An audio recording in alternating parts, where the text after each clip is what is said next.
It's about the I got to say, it's the stupidest thing in sports. Gets the ball, gets back, pulls up for the win. Got it! Detroit basketball. Oh, Holloman looks the clock. Half court for the win. The Lions go for it. The Vikings bring it in. The pass is a touchdown to give. Javi Baez homered earlier. First one in the air, deep left field again. Yes, Tigers win. Javi is unstoppable. This is BS Sports. And away we go. Welcome one, welcome all. On a very rainy Tuesday evening, I don't know where everybody else is in Michigan, if they're even in Michigan. But it's a sad day here in mid-Michigan. Let me just it looks pretty dreary outside. It doesn't look like it's raining, but it'll probably be raining in a mere moments. Hopefully it's not like a thunderstorm or anything like that. Because if it is, very possible that we lose power in the middle of the show. Wouldn't be the first time that I've lost power while being live. So hopefully that doesn't happen. If it does happen, it is what it is. But just know that's it, right? So we got a great show. We got a lot to talk about. I say there's a lot to talk about. There's really actually not that much. Listen, you got to oversell and underdeliver. That's how you make it in this business, right? So we got some stuff to talk about. We're gonna talk a little March Madness. We're gonna talk some Michigan State. And we got some Tiger baseball stuff because honestly, as much as I would like to do another sad Red Wings topic, right now they're down 1-0 to the Penguins. I don't. There's no point. I've said everything I need to say. We'll check back in at the end of the regular season, and then we'll have a full assessment. Whether they make the postseason, whether they don't make the postseason. At this point, I don't see the benefit in moving any further unless they clinch missing the playoffs. Then I guess we'll go from there. What was that noise? I don't know if that's somebody's car or if that's a plane. I don't know. Strange noise outside. Anyway, so here was the big thing that happened over the weekend. I don't know if you guys know, there's this thing called March Madness, and it's kind of a big deal. And Michigan State, they were one of the Sweet 16 teams. They had an opportunity once again, second year in a row, to get themselves to either the Elite Eight, to the Final Four. They were certainly among some of the teams that were, poised as one of those teams where people, I'm sure some people had them in the Final Four. But they lost to UConn, and they lost this game, I think, in a particularly frustrating way, but yet an expected way. I had been talking about this for a good amount of the season about Michigan State, which is that they do not have a real scoring threat. They have a lot of guys who can get hot. They have a lot of guys who are skilled and can even, get on a roll. But they don't have that guy that when you need him most, you get him the ball and he's going to score. Whether it's a jumper, whether it's, a lob pass to, for an assist, whatever the case might be. They didn't have that guy. And Jeremy Fierce is great. But he's not a scorer primarily. Not in my mind. Not in my mind. And I think in most people's minds. He can't shoot from three. He doesn't have the best jump shot, but he's a really good passer and a good facilitator. But, in order to be an effective facilitator, you need to have guys that facilitate. You need to have guys that finish the facilitation, right? You need to have a guy who can shoot the ball accurately, consistently. And as fun as Kurt Hang could be, he was not that, or Jackson Kohler, or even Cohen Carr at times. And look, as far as the actual game with UConn this was the epitome, I think, of Michigan State this whole season, which was they went down big early because they couldn't score. UConn was just having their way, forcing Michigan State's offense to beat them, which was very easy. And then they spent much of the game climbing and clawing back only to fall short. Because here was the major difference. And I know this is going to sound so simplistic and so, hot buttony. When Michigan State needed to score, when Michigan State needed to go on a run, they didn't. When UConn needed to score, when UConn needed to go on a run, they did. End of story. That was the end of Michigan State season, literally and figuratively. They could not generate an offensive run at the moments when you need to generate the offensive run, because they could get a little bit of that. They could get ahead, by 2 or by 1, but they would immediately give it up because then their defense would start to collapse because the guys are exhausted just clawing their way back. Now, I know this is a topic primarily about Michigan State hoops, and so I don't want to, focus on other programs, but I think this is important. Michigan is in the Final Four this year. Hats off to Dusty May and Lendenborg and all the guys over at U of M for getting themselves to the Final Four. You know what's interesting about that? Last year, Michigan State made it farther than Michigan in the tournament. They went to the Elite Eight. Michigan only made it to the Sweet 16. Michigan State also won the Big Ten outright. They lost the Big Ten tournament. That was Michigan's win. Basically, since last year, outside of that Elite Eight run, Michigan has out-basketballed Michigan State. Put it frankly. Okay? This past year, they beat you twice. There's that. Despite you playing them pretty tough in both of those games. It gets out of hand late in the game, but overall, I don't think anybody would say it's wrong to say that Michigan State played Michigan fairly tough and made them a little antsy at different points in those games. Michigan also, of course, won the Big Ten outright. They didn't win the Big Ten tournament. That went to Purdue. And now, on top of putting up their banner for their Big Ten championship, they are now going to put up their banner for their Final Four run. And to be perfectly frank, they very well could put up a banner for a national championship.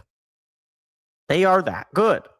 They will have to beat Arizona, obviously, which is, frankly, that game is going to be the national championship because Illinois I do not trust, and UConn, as crazy as Dan Hurley is, and I love me a crazy college basketball coach, I don't see him beating Michigan or Arizona. I can see him beating Illinois, but that's a discussion for another day. Now, how did Michigan do this? This is the question. I think the answer is very simple. They went and they got the best player available in the transfer portal and paid him a bunch of money. They paid Yaxel Lendenborg a boatload of money. They gave him an offer that he couldn't refuse. And he is the engine of that team. Now, you have other guys like Amara, like a Cadeau, like all these other players on Michigan that, obviously have their role and obviously are great players. But Lendenborg is the engine.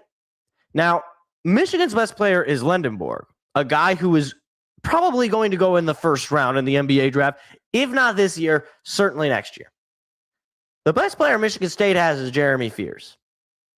That is no disrespect to one of the great point guards in Michigan State history, Jeremy Fears. He really is. I mean, this people might laugh at it, but it's true. I mean, the guy has one of the best assist numbers in the school history. He's had some great moments in the tournament, but you cannot sit here and tell me that Lendenborg and Fears are even in the same stratosphere. Lendenborg's an NBA type player. Fears is just a good college player. And that is the difference. You don't have those NBA players. And frankly, Michigan State really hasn't had that many NBA players since maybe Xavier Tillman. Maybe. I mean, but you want to go back, maybe Miles Bridges, obviously. He's an NBA player. Jaren Jackson. We're talking 10 years ago. We're talking over a decade at this point. Michigan, on the other hand, has had plenty of NBA players come through. Now, granted, they haven't won the national championship, but neither has Michigan State.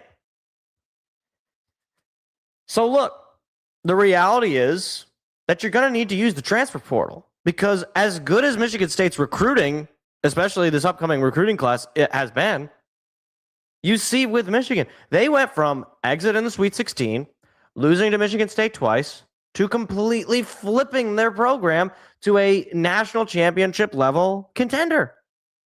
Just like that. It didn't take that long. You know, Dusty May didn't have to just do a whole lot. Heck, even in his first year, you know, taking over a garbage Michigan program, he immediately turned it around, immediately made them a Big Ten tournament championship. All you got to do, if you're Tom Izzo, is do like half as much of the NIL transfer portal stuff that Michigan was doing. If you bring in, you know, a guy, I'm not saying that you got to go out and get the best player available, like a Yaxel Lendenborg, whoever that is in this particular offseason, in this particular class. I'm not saying you got to go and do that. But if you could do a little bit of that, you know, if you could do like, you know, 65% of that, you know, if you could find the second, third, or fourth best transfer portal player who is going to complement whoever the best, you know, Michigan State doesn't have a center coming into next year, probably. They're either going to have a, you know, I was going to say a rookie. At this point, you know, college sports is basically pro sports. So they're either going to have a freshman or maybe somebody that's in-house that nobody's ever heard of, but they're more likely probably going to have to bring in a transfer. Why don't you go out and get one of the best transfers available? I don't know who that is, just to be clear. So I'm not, you know, going to crucify Tom on getting or not getting somebody. Maybe there's nobody really there. But if you can go out and find the best center available, give him an offer you can't refuse. You're telling me that a college basketball player in the year of our Lord, 2026 and 2027, doesn't want to play for one of the most iconic college basketball programs ever and for one of the best coaches ever? And if you can't sell that to them, if you can't sell them on that program itself, and as well as the actual money, the actual financial incentive, well, then you're failing at your job as building a team. And I love Tom Izzo. I am probably I'm not here to be a homer or anything like that, but I have told Michigan State fans to be careful what they wish for when they say things like he needs to go. Because he is one of the all-time great coaches, not just college coaches, just coaches in any sport. So be careful what you wish for. But Tom, buddy, if you want to win a national championship again, which I know he does, you have to go out and be serious in the transfer portal. I know you don't like it. I don't like it. I know you don't like NIL. I don't like it. Michigan is showing you it works. It's how you can win. Now, you can also win by recruiting. You can also win by developing. But once again, if you just forfeit one avenue of building your team, you're just not going to elevate. Michigan's recruiting decently well. Michigan's developing decently well. But they are also incredible at maneuvering the transfer portal. And sometimes getting a ready-made player, a guy who just is ready to go. You don't need to do the hard work of developing the jumper or developing the defense or developing whatever.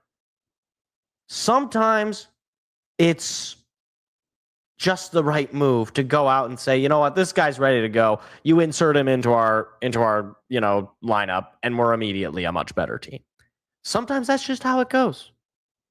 And I hope that Tom will just pull the trigger and make those moves. I realize I left my water over there, so I'll be right back and grab that.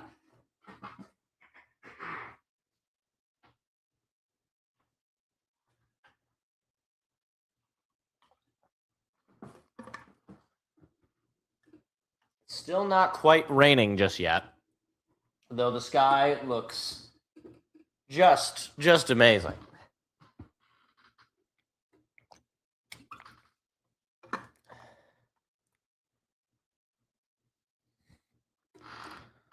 Okay. All right, here we go.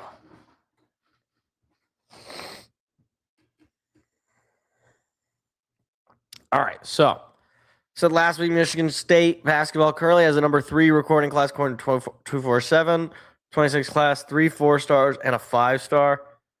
Yeah, I mean, Tom Izzo's done an excellent job recruiting. I mean, I think he deserves all the credit in the world for having one of the best recruiting classes upcoming this year.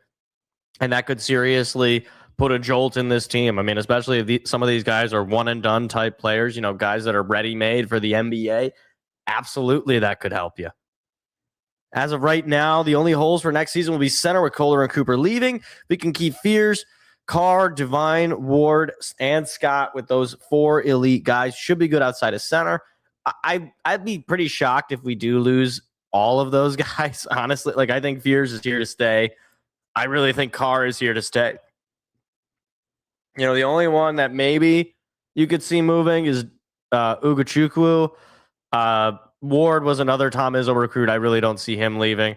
And Scott started to get more of a role as the year went by, so I also don't really see him leaving. Izzo needs to center for the portal. Maybe not the best since Ethan Taylor is a 5-star recruit. I mean, even still, though, do you really want to put all your I mean, again, unless Ethan Taylor is a one and done, if he's, Miles Bridges, if he's Anthony Davis, then fine. Okay, I'll trust Tom to make the judgment call on that. But, then okay. Yeah, let's say Ethan Taylor is that. Ethan Davis. Got Anthony Davis on the mind. Let's say he is that. Go out and get, a really solid backup. Not some cheap bargain bottom of the barrel guy that nobody on a program that nobody's ever heard of. Go out and find somebody who's a real, dog, a guy who either has played in the tournament or, has played on a big conference team, like whoever that guy is. Go out and find him. Let's see. Unless MSU is prepared to grab Nate Oates from Alabama, no, Izzo isn't going away. Yeah, absolutely. And I don't think, Izzo has said as much. He's not going to get fired. So just that idea has to be thrown out. And he's going to go when he wants. Like, he's not going to get fired. You will know when he is retired because he'll tell you. And no athletic director, no president of the university, short of a scandal of catastrophic proportions, is going to relieve Tom Izzo of his duties. He's gone when he wants to leave, and he's earned that. So I will strongly encourage certain moves be made. I will strongly criticize when that criticism is warranted, but you'll never hear me talk about how he needs to be fired or anything like that. No, it's just at this point, no. He had a lull there from 2020 to last year to 2024. And now he's, I think, basically back to where he should be. Probably needs to go a little higher. Obviously, want to get back to national championship, but it's not on him. It's not, well, at least not entirely. It's the whole thing. If those keep those 4 guys plus Jason Richardson, Jackson Richardson. Yeah, he recruited at Robbie's high school, so he does. Yeah, I think with the other Richardson kid, he didn't want to do the Jace route or the Jason Richardson route where they went to MSU. He wanted to make his own path, so I respect that. Obviously, I would love to have another Richardson on our team because both of the Richardsons were excellent. So, yeah. Izzo is Mr. Michigan State. I saw a documentary about MSU hockey, and yeah, exactly. He is Michigan State. He is Michigan State athletics. Even when D'Antonio was dominating in football, and even now with Nightingale in hockey, it's Izzo. Izzo is Michigan State athletics. He has been Michigan State athletics my entire life, literally. He was the coach. He has been the only college basketball coach at Michigan State since I have existed as a human being born on this planet. Oh, I'm assuming that means a bigger guy because Jace Richardson was more of a shooter and he was smaller. I think Jason Richardson was a bigger dude. Could be wrong about that. Let me actually. He was Jason Richardson. Wasn't he? For some reason, okay, he was a small forward. Really, I guess I always thought he was bigger. How tall is he? He was 6'6". How tall is Jace? Jace is smaller than that, right? Yeah, Jace is 6'1", 180. His dad was 6'6", 220. So, okay, yeah, he's definitely a bigger guy, but I suppose they play the same position. Yeah, they're both shooting guards. Anyway, he did also play small forward, which is weird for a guy with 6'6" and he was playing small forward. That's kind of funny. Anyway. The other thing, I have to point this out, and I know that this is not, what's the word? This isn't entirely relevant, but it's March Madness, okay? I had to talk about this. Duke, you are forever on my hate list. I will never forgive you. Never. Truly. I watched that game. Well, I didn't really watch that game. Let me be more accurate to say. I had that game on in the background. Duke's winning by 19. I'm going to get them into the Final Four. I'm feeling pretty good about my bracket's chances potentially of winning it outright in my group. If Duke can just win the national championship, I'll jump everybody ahead of me. I'm not worried. Then the lead starts to get a little close, and I see a little notification that, they're down to like 7. I'm like, oh, okay. Then I check, and okay, Duke got the ball, and they're scoring. Okay, I got nothing to worry about. And then UConn they're down by 2, and there's 10 seconds to go. And I'm like, oh, okay, this is a little tight. But then I see, okay, Duke has the ball. Okay, all you got to do is inbound it. You don't even really have to take it up the court, because even if you don't get it up in time, because that's what is the violation that you got to go down the court. Is it 15 seconds? I don't know if it's 15 seconds. I don't know what the violation, but there is at some points in the game there is a violation if you don't get it up the court. But I don't even think they were at that point. There were 10 seconds to go. Like, they were going to have to foul you, right? Like, because they need time to be able to get a shot off. So they get the ball in, and the inbound passes into Duke, and then they're kind of playing a little bit of keep away, so to avoid the foul and to burn more clock. They get it to Caden Bowser. He might as well be Bowser. Caden Boozer, and Caden Boozer decides with like 5 seconds to go, hey, you know what I'm gonna do? I'm gonna just heave the ball. I don't even know who's up there. Just gonna heave the ball. It inevitably gets tipped because there's a bunch of guys in front of him, when what he should have done was just like this with the ball. Just gone like this and force them to foul him, or, take the violation instead of turning the ball over. And just so he does that. And it's like, okay, turn the ball over. Okay, there's like a few seconds left. They got a really quick run the play. They don't have any timeouts. And now they're taking a logo shot, and it goes in.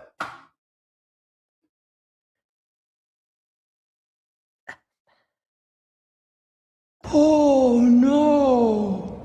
Oh, no. How do you let that happen? Like, Caden Boozer. How do you let that, this whole Duke team all year, all it was, the Boozer twins. Oh, the Boozer twins were in the State Farm commercial. Oh, the Boozer twins are twinning. Oh, look at me. My dad played in the NBA, and we're twins, and we're on Duke, and we're gonna beat you. And my dad's got a beard that looks like it was painted on. And then what? And then what? You go out there and throw the game-losing turnover, and you allow a guy who hadn't hit a shot all night win the game for UConn. Unbelievable. Unbelievable. And if it weren't for the fact that I picked Duke to win it all, I would be laughing. I would be laughing hysterically. And there's a part of me that is kind of laughing, because I hate Duke, and I love watching them lose. And I love watching their pompous, annoying fan base get all bent out of shape. However, I picked them to win. I said, you know what? Okay, this year, Duke, I actually think you're really good. This is going to be the year. You're not, getting that irritated. The Boozer twins are a little much, but they're not too bad. Okay, you don't have your JJ Reddicks, who I hate with a burning passion. You don't have them, right? You don't have your Zion Williamsons, who I also hate. You don't have those players. You just got the Boozers who are kind of, I don't love them, but I don't hate them. And after this, I hate them. I hate them. I hate it with a burning passion. I hate all the Boozer family needs to be locked in. You know what they need to do for that Artemis mission? They should just take the Boozer family, put them in that spaceship, and just shoot them up and don't send them back. They should be sent to outer space with the astronauts going to the moon. I think that's tomorrow. I don't actually know. But I don't know when that is. But yeah, they got to do that. So that's my feelings on the Boozer. I saw you talking about Jeff Petrie. By the way, speaking of Jeff Petrie, the Red Wings are down 3-0 to the Penguins. You can't make this up. You can't make this up.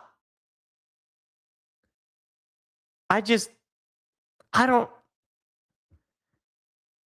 Hey, look, there's Marco Kasper, future Henrik Zetterberg, I was told. Doing absolutely nothing. The Penguins have almost tripled the Red Wings shot count in the first period. They got 14 shots to the Red Wings 5. How is Steve Yzerman employed? How is Todd McClellan employed?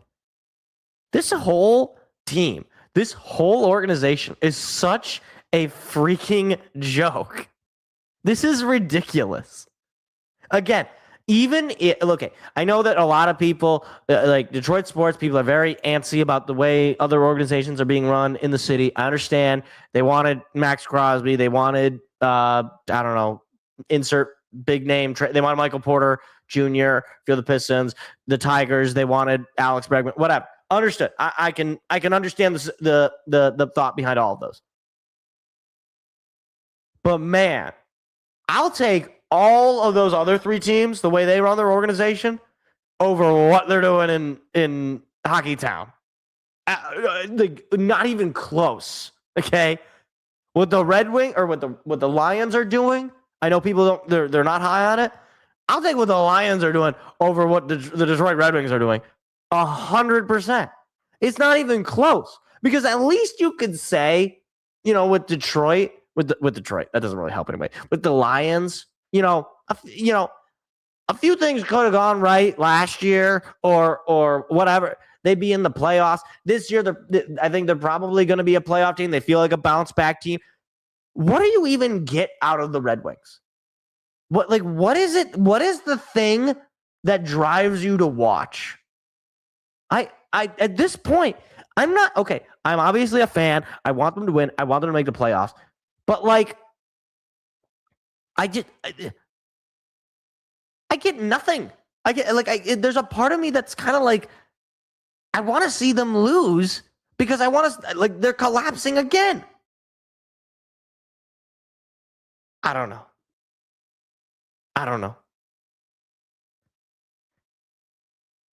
I got a bunch of chat messages to go and read, so I'm gonna grab some of these.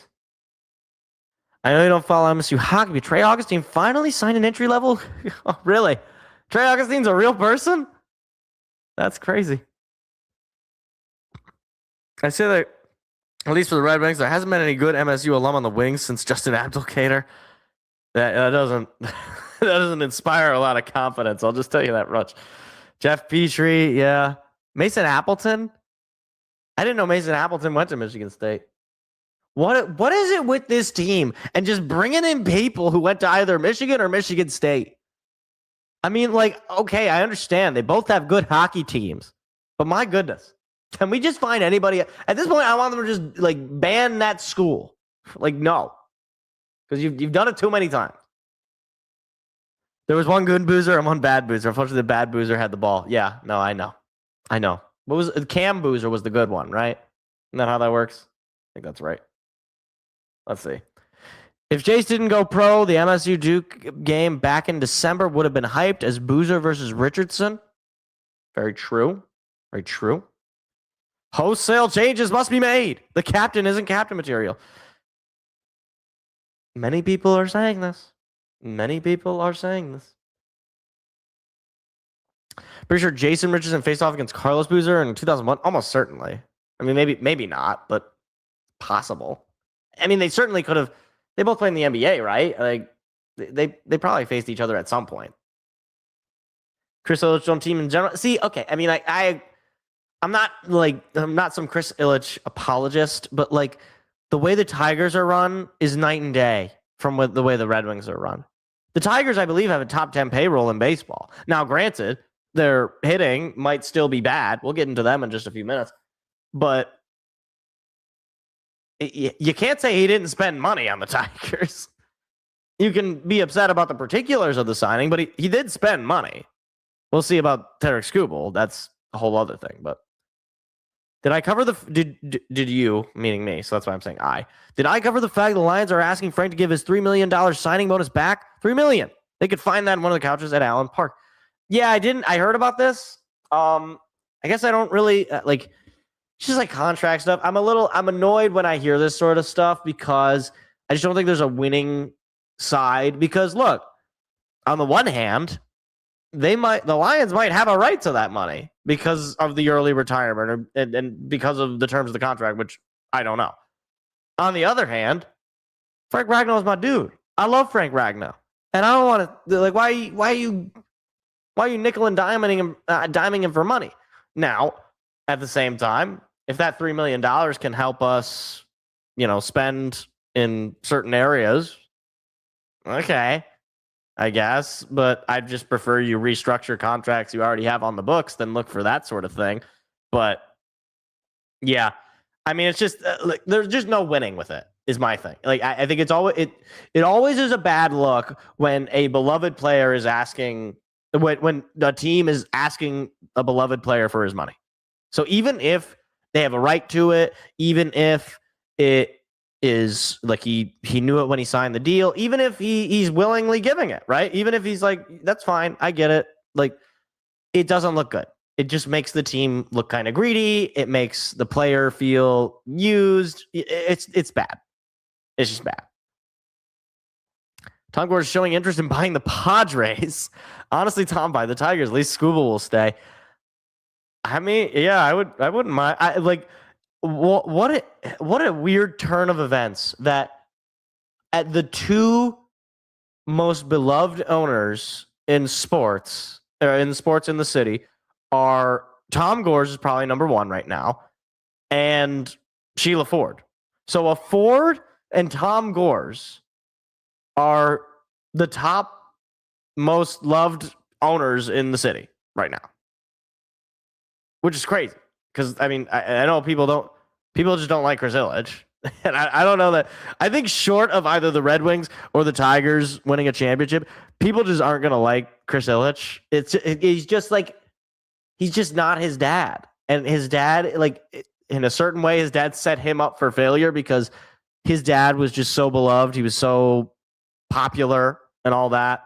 So again, and on the Sheila Ford, in case people think I'm saying that everybody loves Sheila Ford, I don't understand. But she's probably number two, at least, right? Like of the four, she's probably number two.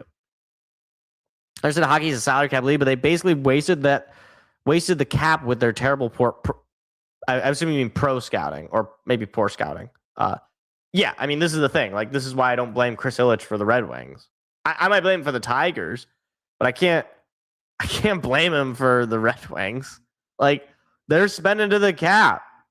Steve Yzerman is the idiot signing terrible players like Andrew Copp or JT Compher or Ben Sherratt or you name it. Like, outside of Alex DeBrincat and I guess John Gibson, I say I guess John Gibson because it's inconsequential, not because John Gibson's a bad player, but because you first of all, you already have these goalie prospects that are allegedly supposed to be the future of the team. So you bring in anyway, I could go. I don't want to go down a rabbit hole.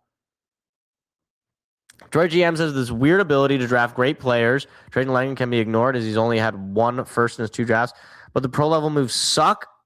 I mean, I think I don't want to go that far to say all their pro level moves suck. I will say that if your best skill is hitting in the draft, that can definitely be helpful, at least in some leagues.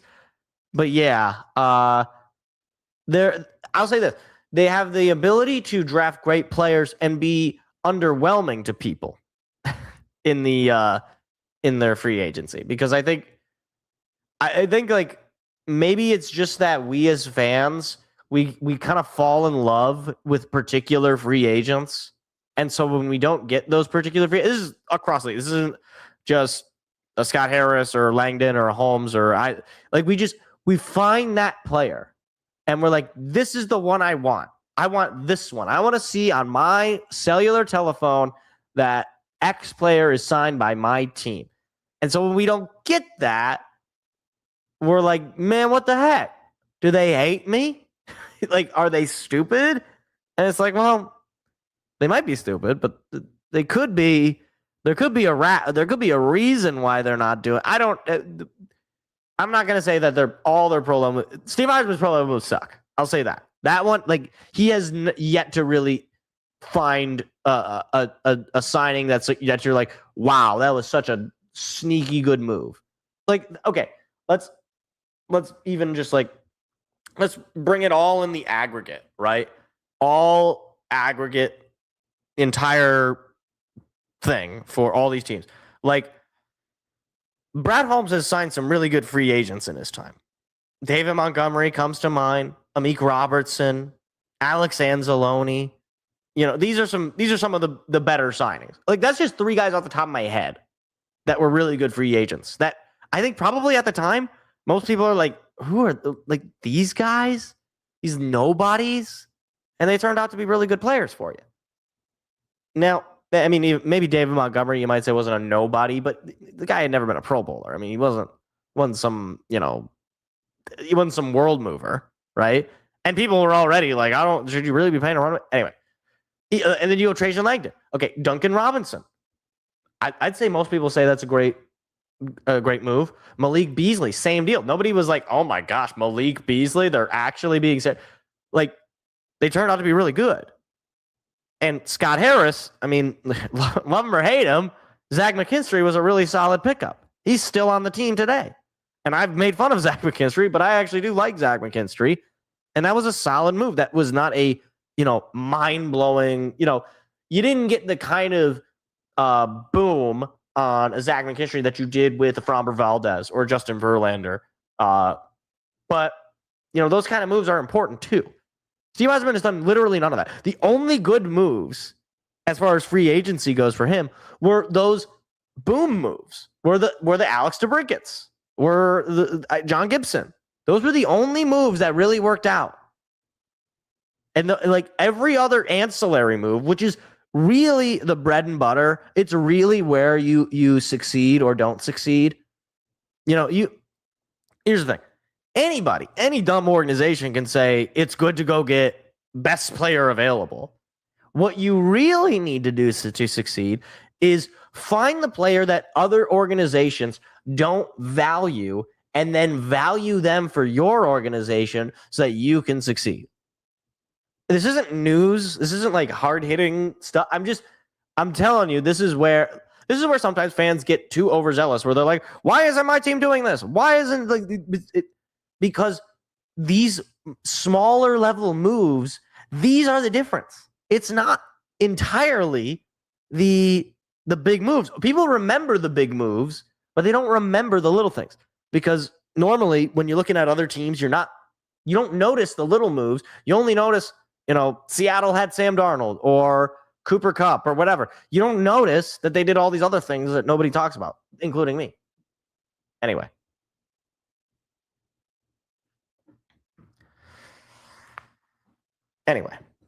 I went down a rabbit hole there, but I just wanted to go on that rant because I know, and look, I understand, and I'm with a lot of the angst about, say, the Lions off season or the Pistons trade deadline or the Tigers off season, whatever. I understand. I don't entirely agree with the ends, but I at least agree with the frustration. and with the just blah feeling about it. But, maybe it takes a little bit. Maybe it takes these little moves that we don't appreciate until the actual games are being played. Anyway. Sean Mann, Detroit FC, going to be more popular than Chris Illich when the soccer's day. I'm going to be honest with you. I love it. I love that you support all things Detroit sports, my man. He is not. He like, short of Chris Illich murdering somebody, if the Tigers or the Red Wings are even remotely successful, Chris Illich will be more popular. Like, literally, if the Tigers make the postseason again and lose, he will still be more appreciated. And that's because nobody knows who Sean Mann is. Anyway, sorry. I don't mean to just rain on your parade. I say Avila and Weaver because both the Pistons and Tigers have important guys because of those two, despite them not being good. Yeah, right. I mean, like, the thing is, like, those guys, it's similar to Yzerman. Like, those guys had particular skill sets that they weren't able to kind of get out of. Al Avila and Troy Weaver couldn't sign good free agents.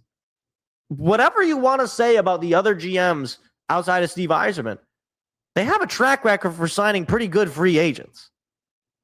Whether it's the big ticket names like, Framber Valdez for Detroit, or the smaller ticket names like Amik Robertson is who comes up in my mind for Brad Holmes, and Duncan Robinson or Malik Beasley for Trajan Langdon. These guys have at least a couple of off seasons of pretty good ancillary, more quiet free agent moves. Anyway, I don't want to just continue on this one. Trajan Langdon is the only Detroit GM I can't criticize. Malik Beasley, Tim Hardaway Jr., Tobias Harris in his first year. Then year 2 gets Duncan Robinson and Malik got Pan and Javante. Yeah, exactly. But, like, here's the thing.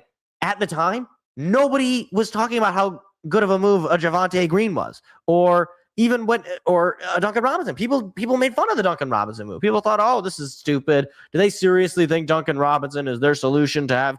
And it's like, well, he's been really good, actually. Like, he's been really solid, especially when you're down Cade Cunningham. Anyway. And Kevin Huerter finally looking good. Karis LeVert is the only real dud.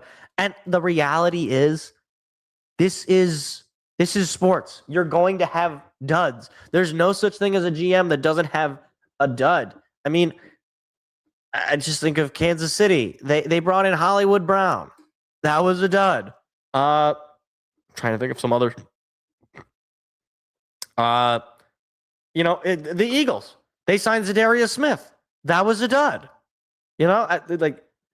This happens to every GM, to all, and we don't remember it because it's not our team for the most part. We get too hyper fixated on our own team's failures, on our own team not doing this or not doing that, and we only it's the problem of it's the problem of being too critical on your guys and not critical enough on the other guys. And it's because you just have more knowledge about those guys. I'm not saying don't be critical. You can be as critical as you want. Doesn't really matter to me. But anyway, we've gone down a lot of rabbit holes this show. I'm enjoying this. This is great. Should have kept THG over LeVert. Wrong Michigan guy. Yeah, I agree with that. Tim Hardaway Jr. definitely would have been an improvement to Karis LeVert. To be fair, Karis LeVert at the time didn't seem like that bad of a move. He was a decent, kind of microwave type player for the Atlanta Hawks, but as it turns out, yeah. Also, why is Cam Talbot now on the ice? Was he out there before? Did John Gibson get hurt? Hold on.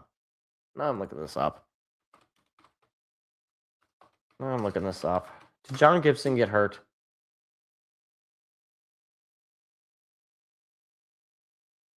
John Gibson left.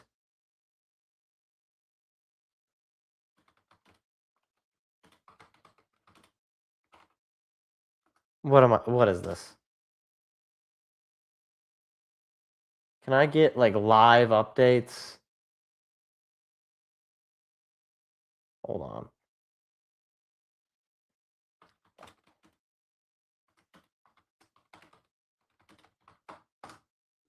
Okay.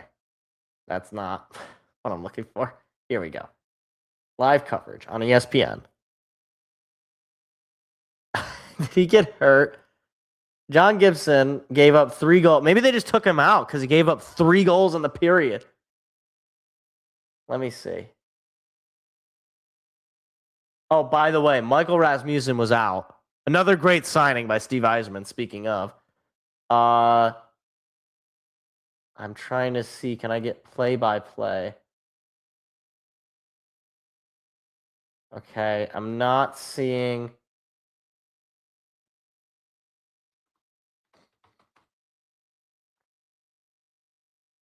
Oh, yeah, that's right. Elmer Soderblom is on the Penguins. Forgot about that.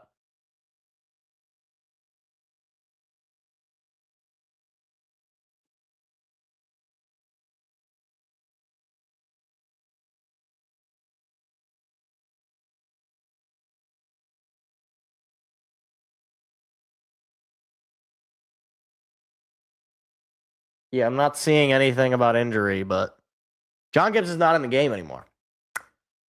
Yeah, if he's hurt, I'm done.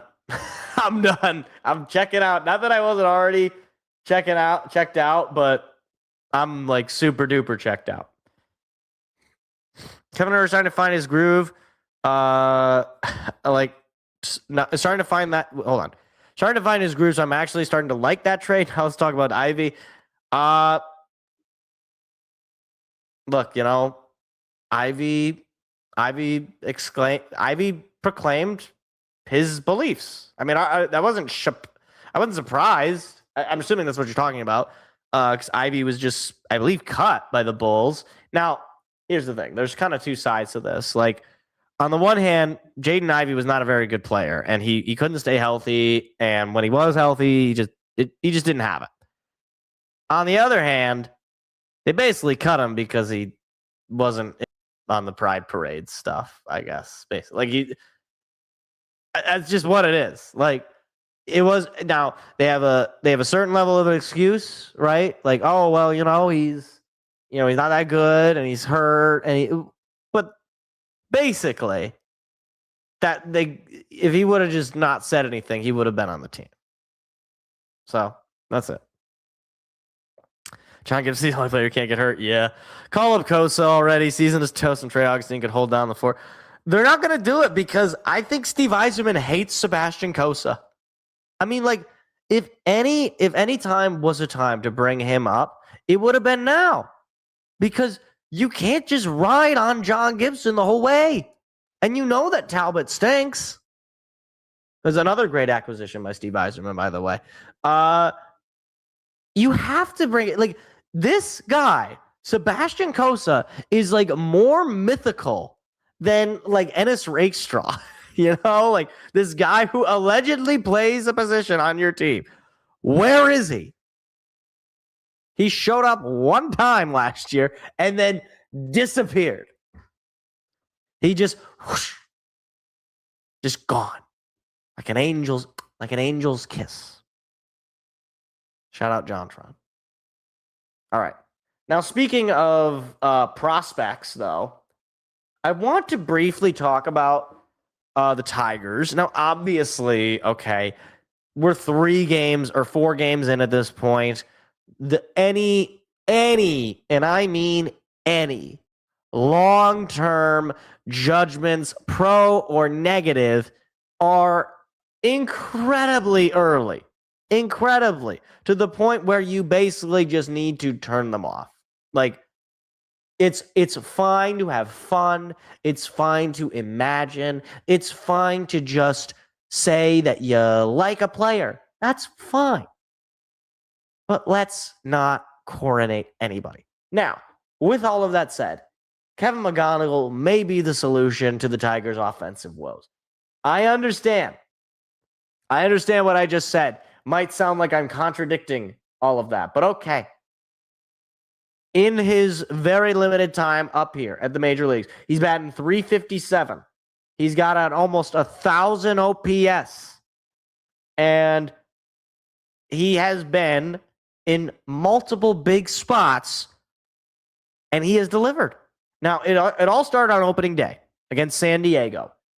Bases loaded. Tigers looking for a chance to open this one up wide. And on the first pitch he sees, he delivers a double. Draws in a couple of runs. Just like that. Bam. Just like that.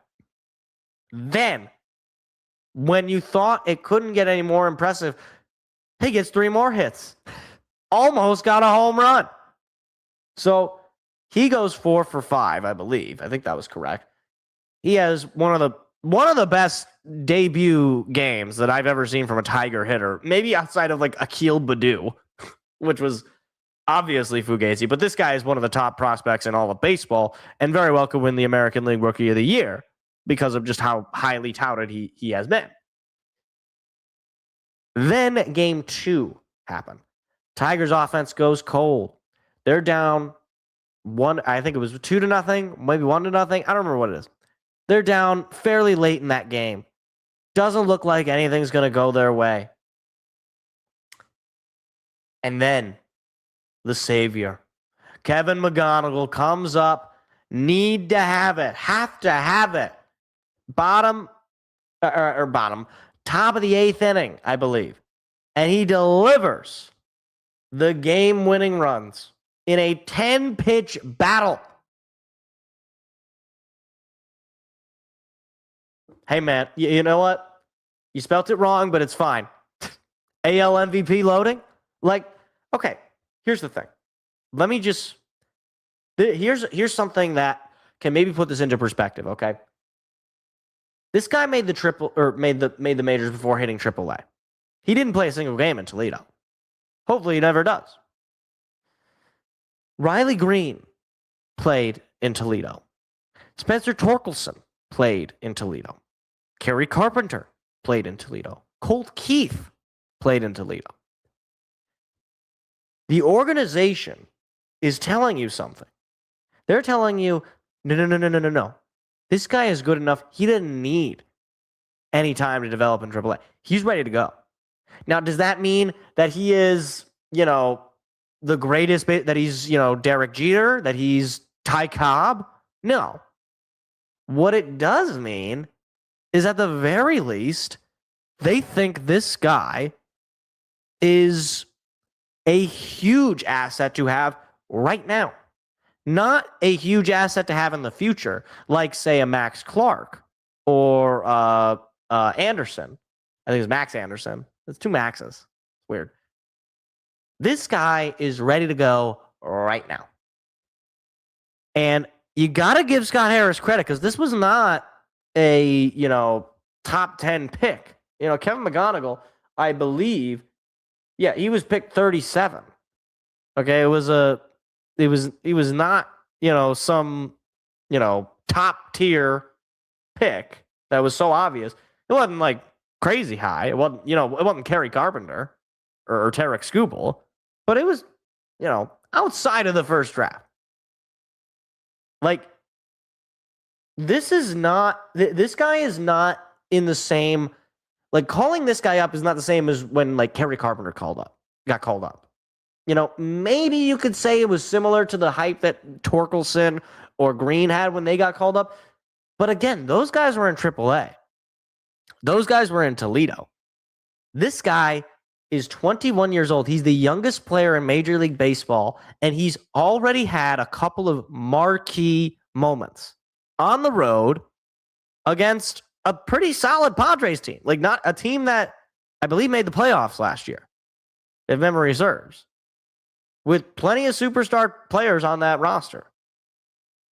So, again, I'm not here to coronate this guy. I'm not here to say he's the greatest Tiger to ever live. I'm not here to say he's Miguel Cabrera 2.0. I'm not here to say any of that.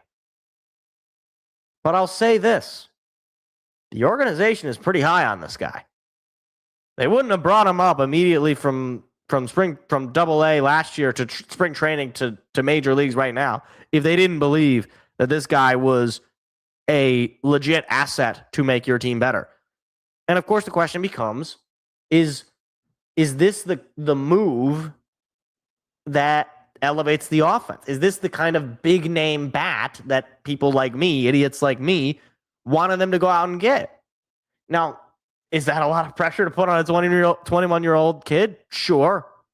But maybe they just believe he can handle that level of pressure.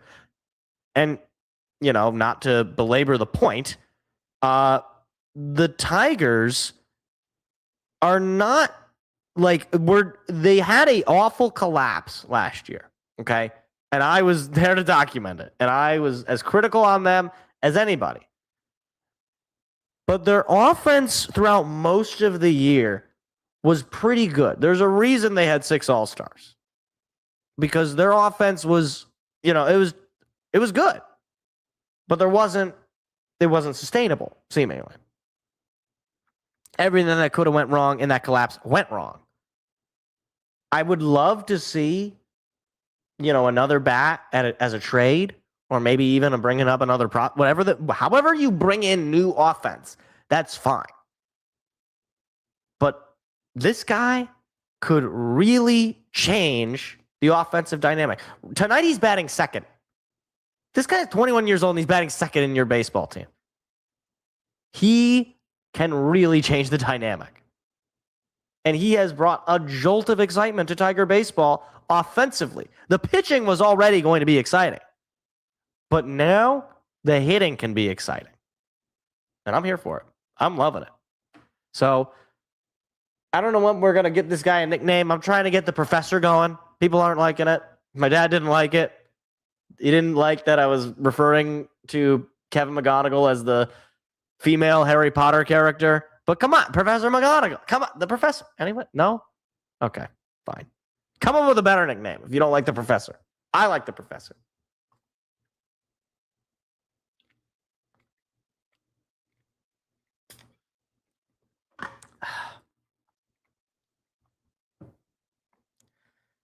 AL MVP loading and a Gold Glove and the Nobel Peace Prize. No, it's true, actually. He's working on that. He's working on that Peace Prize. Who gives away the Peace Prize? McCheeseburger. Well, why? What? I mean, look. Not that every player needs to have this is one of the most annoying things. This is why I'm glad I'm not on Reddit for Lent. But one of the more annoying trends among sports fans is as soon as we get a player, they're like, "What's his nickname? What's his name?" You don't just come up with it. The nickname develops. Okay, it just is something. It just picks up. Nobody asks for it. It just is. Anyway, I still like to see one more starting rotation pitcher and one more bat. Yeah, I mean, I probably prefer the bat to the starting rotation piece. Unless you can get somebody pretty cheap that will be productive for you. Excuse me. I guess I'm okay with the starting rotation as it is. Obviously Verlander got kind of shelled yesterday. That wasn't a great sign. And look, if he ends up being a poor signing, it is what it is. It was kind of he's a beloved Tiger. They give him one last chance. That's fine. Whatever. Maybe you can move him to the bullpen or something, or make him an opener and not a starter, that sort of thing. It might just be that, it's early and you give the guy a little bit of grace. Anyway. But all right. That's all I got. So I thought I wasn't going to have that long of a show, but turns out to be an over an hour long show. We did a lot of talking. So this is good. As the Red Wings have cut the lead now down to 2. It's 3-1 now. So the comeback starts now. Anyway, if you did enjoy, please hit the like and the subscribe button. I do appreciate it. We'll be back again next Tuesday with all the sporting news of the week and all of that. We're getting close to the NFL draft. It's gonna be here before you know it. And then we're gonna be doing draft shows, and those are always exciting. I'm probably not gonna do a live reaction to the draft this year, guys. I'm gonna be honest. Last year, that was very boring. I was exhausted. It sucked. Oh, and look, Dylan Larkin got hurt again. That's fantastic. All right. We'll see you guys next week. Hopefully the Red Wings can come back, I guess. I don't know. I'm just dead. I just die already. That's sort of where I'm at. Maybe I'm just a cynic. Anyhow, have a great rest of your night, everybody, and I'll see you all next Tuesday. See you later. Goodbye. Goodbye. See ya.